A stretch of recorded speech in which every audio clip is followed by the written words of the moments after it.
কেমন আছো সুন্দর সুন্দর ছেলেমেয়েরা? আশা করি সবাই ভালো আছো। আমি ফাদুর রহমান খান চলে আসছি আপনাদের মাঝে নতুন একটি ভিডিও নিয়ে। সো ভিডিও শুরুর আগে আপনাদেরকে একটা কথা বলতে চাই। আমি ড্রপ আউট স্কুলের বেচ ভলিউম 2 এর স্টুডেন্ট। আর বলতে গেলে আজকে আপনাদের মাঝে একটা ভিডিও নিয়ে আসছি আমার আফটার ইফেক্টসের অ্যাসাইনমেন্ট নিয়ে। আজকে আপনাদেরকে ভিডিওতে দেখাবো কিভাবে আমি আফটার ইফেক্টসের মাধ্যমে এই টেক্সট অ্যানিমেশনটা তৈরি করলাম। তো বলতে গেলে আমি আফটার ইফেক্টসের নিউ সব কিছু শিখতেছি আমার মেন্টর রাফায়েত রাকিব ভাইয়ের থেকে। বলতে গেলে অনেক ইজিলি আফটার ইফেক্টস বুঝাই দিছে, যেটা আমার কাছে অনেক কঠিন মনে হইতো। সো আমি যা কিছু শিখবো চেষ্টা করব আপনাদের মাঝে তুলে ধরার, যেন আপনারাও শিখতে পারেন। সো গাইজ চলুন সময় নষ্ট না করে ভিডিও শুরু করা যায়। সো গাইজ চলে আসলাম এখন কম্পিউটারের উইন্ডোজ স্ক্রিনের মধ্যে। সো এখন আফটার ইফেক্টসের মধ্যে ক্লিক করলাম এবং লোডিং হচ্ছে, আপনারা দেখতে পাচ্ছেন। সো আফটার ইফেক্টস ওপেন হলো।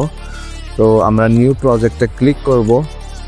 নিউ প্রজেক্টে ক্লিক করার পর আপনারা দেখেন এই ভয়ঙ্কর জিনিসটা, যেটা দেখে মানুষ ভয় পাই যায়। সো ভয় পাওয়ার কোনো কিছু নেই, আমার থেকেও ভয় লাগছিল, বাট এখন ইজি লাগতেছে। তো আমরা এখানে নিউ কম্পোজিশনে ক্লিক করব এবং এখানে আমরা ড্রপ আউট টেক্সট অ্যানিমেশন লিখলাম। তারপর এখানে আপনারা দেখতে পাচ্ছেন প্রেজেন্ট, যেখানের মধ্যে অনেক রকম রেজুলেশন এবং ফ্রেম রেটের সেটিং করা আছে। আপনারা আপনাদের যেরকম মন চাই সেরকম আপনারা সিলেক্ট করতে পারেন। এইচডি চাইলে এইচডি, 4K চাইলে 4K। তারপর এখানে সোশ্যাল মিডিয়া, পোর্ট্রেট, এইচডি আর অনেক কিছু আছে, আপনারা একটা একটা করে দেখেন। তারপর এখানে আছে ফ্রেম রেট, আপনারা চাইলে 8 ফ্রেম থেকে শুরু করে 120 ফ্রেম পর্যন্ত কম্পোজিশন তৈরি করতে পারেন। তারপর এখানে আছে রেজুলেশন, হাফ, থার্ড, কোয়ার্টার। মানে হাফ হলো একটু ফুলের থেকে হাফ কোয়ালিটিতে দেখাবে প্রিভিউ। তারপর থার্ড মানে হাফ থেকেও লো এবং কোয়ার্টার মানে আরো লো। তো আমি হাফ সিলেক্ট করি, কারণ আমার পিসি এত হাইটেক পিসি না। আর ব্যাকগ্রাউন্ড কালার হলুদ সিলেক্ট করে রাখছি, যেহেতু আগে কাজ করছিলাম সেহেতু এখানে হলুদই আছে। সো ওকে দিয়ে দিলাম।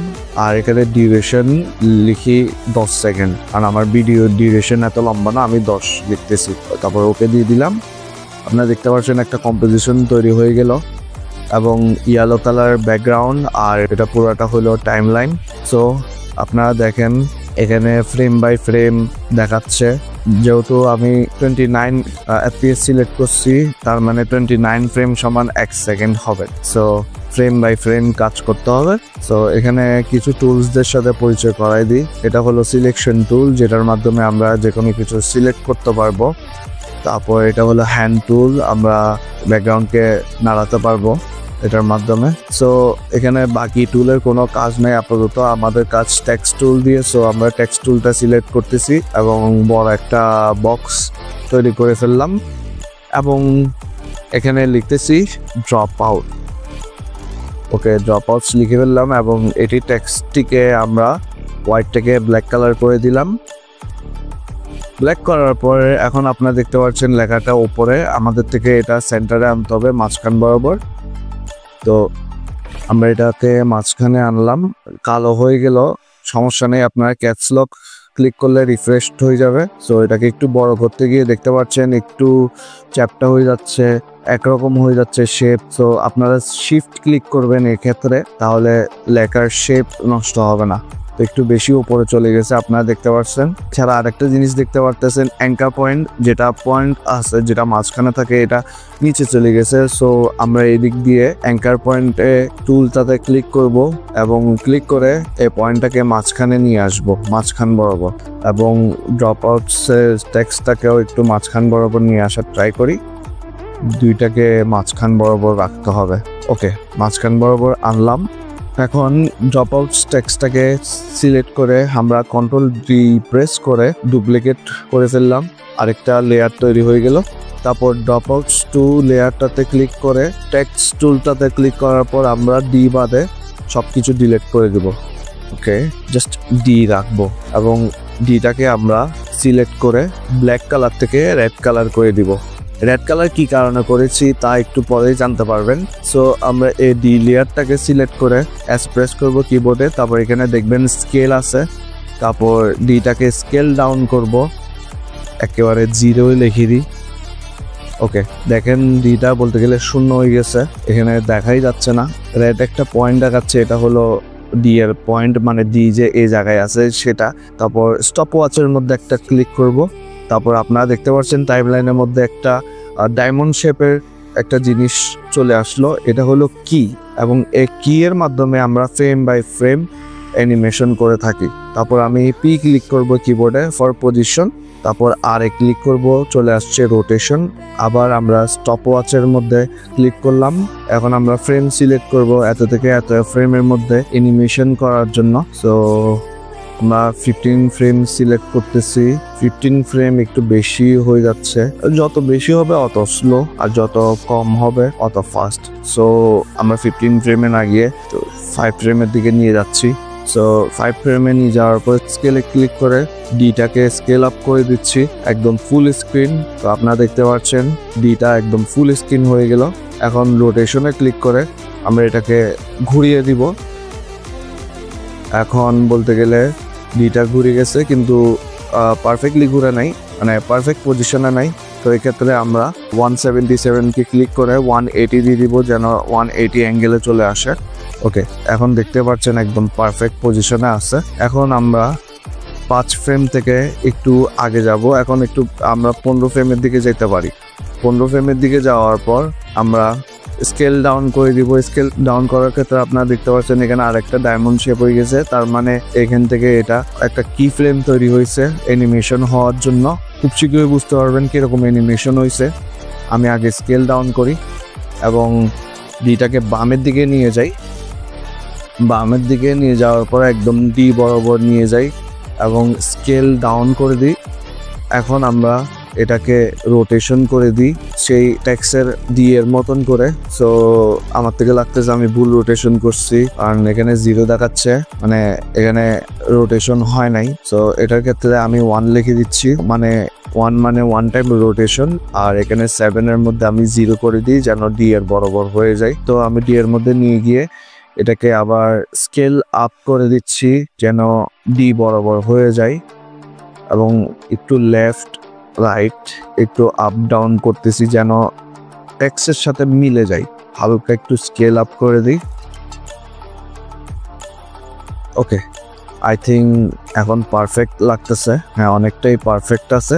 সো এখন রেডি নেক্সট কি ফ্রেম দেওয়ার জন্য। সো আপনারা এখন দেখেন অ্যানিমেশনটা কিরকম হলো। আপনাদেরকে যে বললাম এখানে একটা অ্যানিমেশন তৈরি হলো, মাঝখান থেকে ডি ছোট থেকে বড় হয়ে এসে ফুল স্ক্রিন হয়ে ফুল রোটেশন দিয়ে টেক্সটের ডিতে চলে আসলো। ওকে, বলতে গেলে আমাদের 50% কাজ এখানে শেষ, আর বাকি 50% আছে। যারা ধৈর্য সহকারে দেখতেছেন ভিডিওটা তাদেরকে আমি ধন্যবাদ জানাই, কারণ আমি মনে করি যদি কিছু শিখতে চান আপনারাই পারবেন শিখতে। ওকে, আমরা এখন সেকেন্ড লেয়ারের মধ্যে ক্লিক করতেছি, যেটা জাস্ট ড্রপ আউটস। ক্লিক করার পর আমরা টেক্সটটাকে সিলেক্ট করব এবং টেক্সটার মধ্যে থেকে জাস্ট ডিটা ডিলিট করে দিব, আর বাকি সব থাকবে।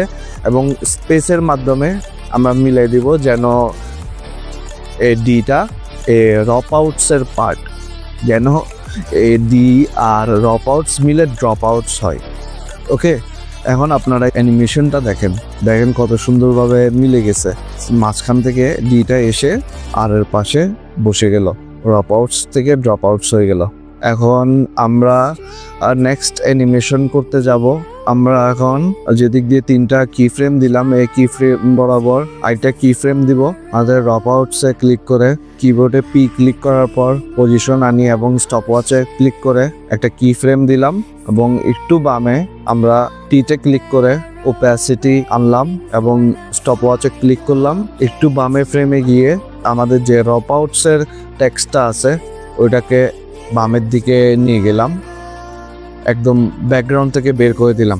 ব্যাকগ্রাউন্ড থেকে বের করার পর আমরা ওপাসিটিতে ক্লিক করলাম, ক্লিক করে একদম 0 করে দিলাম। ওকে, এখন আপনারা অ্যানিমেশনটা দেখেন কেমন হলো।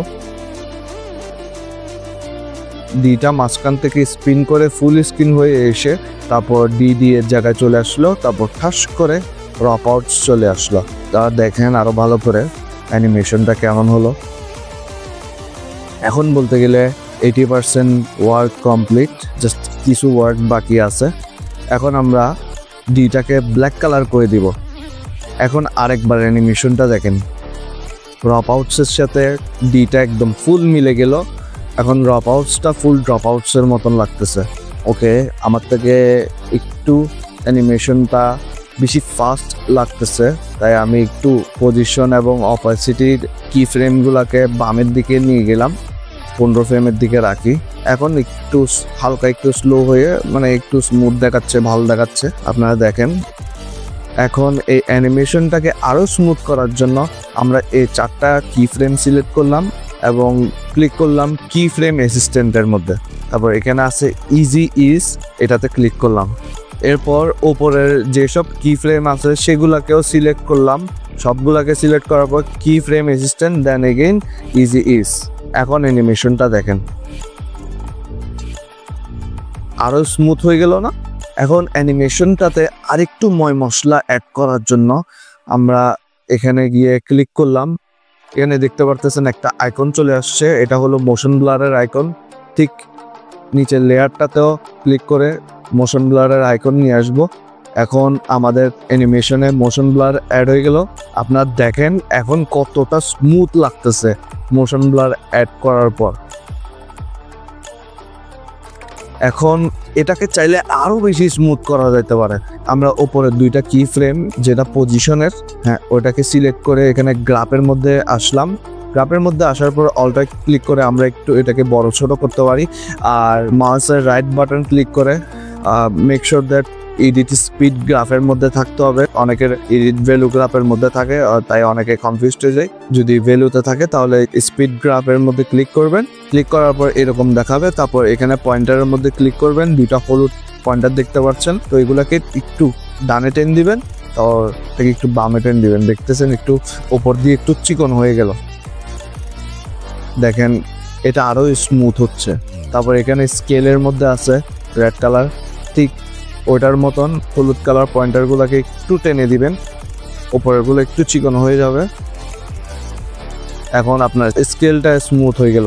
তারপর এখানে রোটেশন, এটা দেখেন ম্যাকডোনাল্ডসের মতন লাগতেছে। এখন আমরা পয়েন্টারগুলোকে ক্লিক করব, ম্যাকডোনাল্ডস থেকে আমরা এটাকে এম বানাই দিব।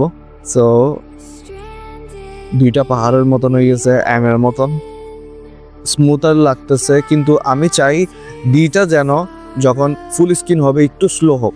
সো সেটার জন্য মাঝখান বরাবর যে পয়েন্ট আছে ওটার মধ্যে রাইট ক্লিক করে আমরা এখানে কি ফ্রেম ভেলোসিটিতে ক্লিক করতে পারি। তারপর এখানে ওকে দিয়ে দিব। তো ওকে দেওয়ার পর আমরা এটাকে একটু উপরের দিকে দিয়ে দিব যেন হালকা একটু স্লো হয়। ওকে, এটা এখন একদম পারফেক্টলি এম এর মতন হয়ে গেল। এখন অ্যানিমেশনটা দেখেন, ডিটা একটু স্লো হচ্ছে যখন ফুল স্ক্রিন হচ্ছে, তাই না? সো বলতে গেলে আমাদের টেক্সট অ্যানিমেশন ফুললি কমপ্লিট। এখন গ্রাফে ক্লিক করে দিলে আবার টাইমলাইনে ফেরত চলে আসবো। আপনারা দেখেন এটা একটু ডানের দিকে নিয়ে যাই এবং এটা আর একটু ডানের দিকে। ওকে, মেবি বামেই ভালো ছিল। এগুলো আপনারা নিজেরা মতন অ্যাডজাস্ট করে নিতে পারেন, এটা কোনো কঠিন বিষয় না, ঠিক আছে? নিজেরা মানে কিরকম ভালো লাগে এটা আপনারা নিজেরা অ্যাডজাস্ট করে নিতে পারেন। আমার থেকে এরকম ভালো লাগতেছে তাই আমি এরকম নিয়ে যাচ্ছি।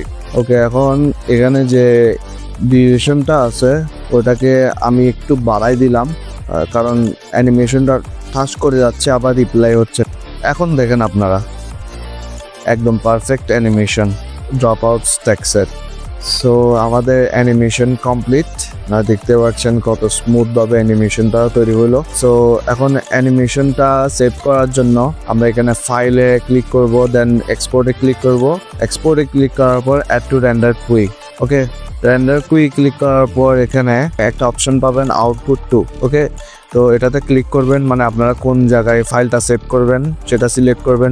সিলেক্ট করার পর সেভ দিয়ে দিবেন। তারপর এখানে রেন্ডারে ক্লিক করবেন। তো এটা রেন্ডারিং হবে। রেন্ডারিং হওয়ার পর একটা টিং করে আওয়াজ বাজবে। সো এভাবে আপনারা চাইলে টেক্সট অ্যানিমেশন করতে পারেন আফটার ইফেক্টসের মাধ্যমে। আর ভিডিওটা যারা ফুললি দেখছেন আশা করি বুঝতে পারছেন আফটার ইফেক্টসে টেক্সট অ্যানিমেশন করা কতটুকু ইজি। সো ভিডিওটি যদি ভালো লাগে এবং এই ভিডিওর মাধ্যমে যদি আপনারা নতুন কিছু শিখতে পারেন তাহলে একটি লাইক দিবেন, আর ভিডিওটি কেমন হয়েছে কমেন্ট করে জানাবেন। যদি আমার কোনো ভুল ত্রুটি থাকে তাহলে তাও জানাবেন কমেন্টের মাধ্যমে। আমি আসবো আপনাদের মাঝে নতুন একটি টিউটোরিয়াল নিয়ে। অতক্ষণের জন্য জানাই আপনাদের সবাইকে আল্লাহ হাফেজ।